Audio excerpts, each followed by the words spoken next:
Good morning, मैं आपका Nitin Panchal, Nitin comedian. Guys, आज मेरा चैलेंज का दूसरा दिन है। साइकिल स्पॉट साइकिल का चैलेंज जो मैंने लिया है उसका दूसरा दिन है। तो आप सब मुझे बोलो,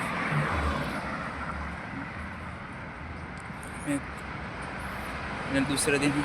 मैं जॉब पे जा, मौसम भी बहुत अच्छा है, टाइम भी हुआ 11:14। बहुत लेट हो गया हूँ, तो गाइस जल्दी जाना पड़ेगा। तो भागो भागो भागो। चलो तब तक नेक्स्ट वीडियो मिलते हैं। तब तक बाय बाय। ओके, मैं आपका नितिन कॉमेडी। बाय। ये वीडियो को लाइक करो, शेयर करो, कमेंट करो प्लीज़, और मुझे सपोर्ट कीजिए प्लीज़।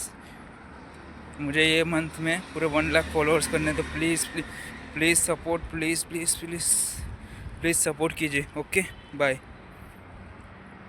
ઓ મહારાજ રાવણ, क्या बात? આજે હું મારા સેટિંગ ને મળવા જાઉં છું। सावधान, કેમ સાવધાન? पकड़े जाओगे। પણ હું એકલો નહીં જતો, મારી જોડે બીજા 2 જણ આવે છે। कौन कौन है?